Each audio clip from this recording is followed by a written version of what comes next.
the wonderful thing about innovative and progressive family law practice today is that there are a wide range of options. Mediation, collaborative, and resolution together sort of fits into that mould and that ethos of wanting to sit round the table, have sensible, open discussions with sharing information, and avoiding an aggressive or combative approach, and most importantly, avoiding going to court and spending huge amounts of money. So I think, clients who have those objectives in terms of how they want to resolve their legal points might find this a very helpful way of working. So you need to be happy to sit in the room with the person you're separating from, and you're sharing the responsibility with one another. Yes, it's a shared responsibility, and it's a shared common objective and goal to want to do that. Sitting in a room is an important part of that, although with the advances of virtual meetings, it can be done online as well as physically face-to-face. But I think where it's possible, there's always a benefit to be gained from actually physically sitting in a room together. But yeah, it is working together. It is sharing data and information, and everybody working together with a common objective. So you have to be open. It's really important. Resolution together is not a way of avoiding openness and transparency. It is important that people come into working in that way, knowing that there are no secrets. And it must be important to get that absolutely right, because I imagine if you've got the couple with you and you're discussing things either in person or over Zoom, if one half of that partnership is stronger, let's say, for some reason or another, that must be something you must have to manage quite carefully. Absolutely. It's really important to ensure that both of the couple feel that they're in a position to be able to make informed decisions. And in resolution together, the duty is to act in the best interests of both of the couple. And if that wasn't possible, then that may not be the right way for them to work.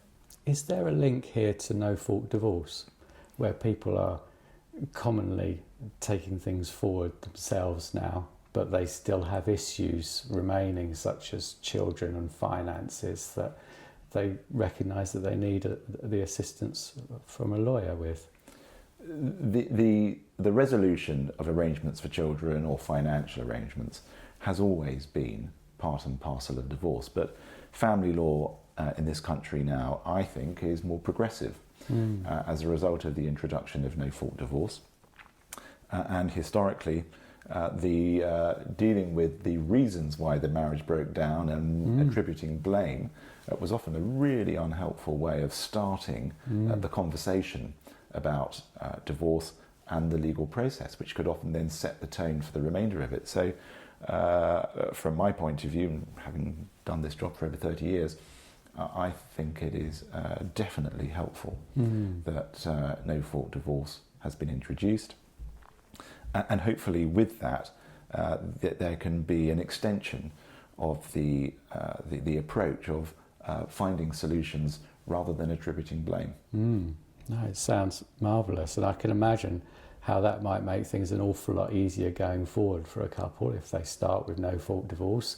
They're in the room with you together trying to resolve things, and they're being open and as reasonably amicable as they can possibly be. It sets the stage for the future. One hopes so. It's I think a good start. I think resolution together is innovative. It's progressive. It hasn't been around very long, only since earlier this year.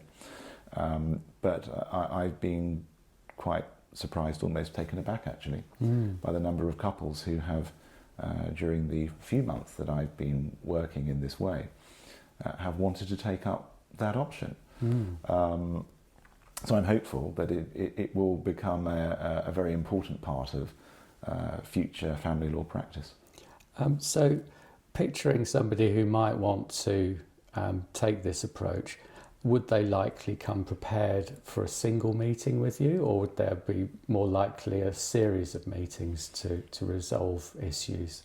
Well, the starting point is that the lawyer needs to have a conversation with each of the couple individually. It's really important to get some background information, get a feel for what the points are that they need to discuss, and also to ensure that there aren't any factors which might rule out resolution together as being a safe and appropriate way for them to work.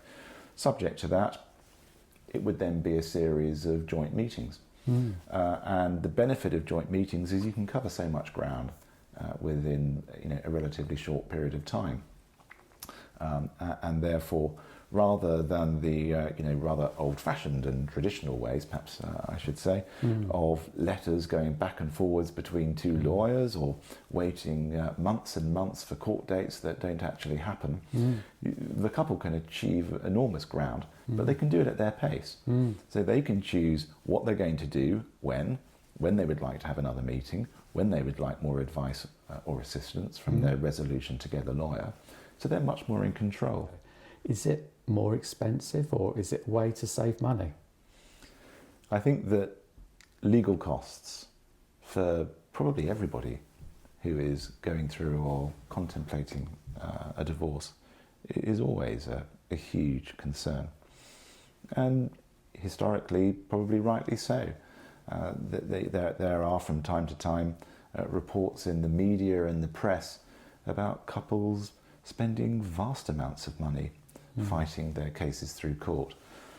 Invariably, those cases only come to light because they are fighting their cases through court, and resolution together is not a way of working for people who feel that they either need to or have to do that.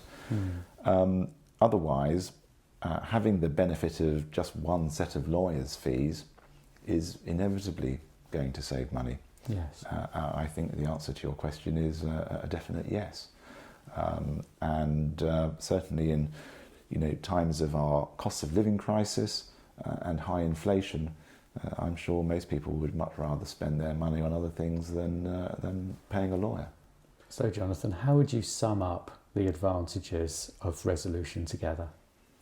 I think there are a number of advantages, and I think that for people who need to deal with the issues arising from the end of a relationship, they're going to look at which of those is going to be most important to them. But I think it provides an important wide range of advantages. Probably the standout feature for clients is going to be the potential to save costs on instructing two lawyers and only having to pay for one. At a time of a cost of living crisis and high inflation, that's got to be in the best interests of clients who have much better things to spend their money on than paying for lawyers to argue with each other. There is a huge saving in terms of speed for those who want to deal with things quickly and efficiently. There is only the voice of one lawyer. There therefore removes the potential for lawyers' opinions on the law and the application of the facts of each case to be removed, which can actually be a good thing. It ensures that the needs of the couple and the best interests of the couple, as well as their children, are in sharp focus. And I think probably the final main point to stress is that the clients control the process. It is their process and way of working, and they can determine what they do when they do it, rather than being told what they've got to do.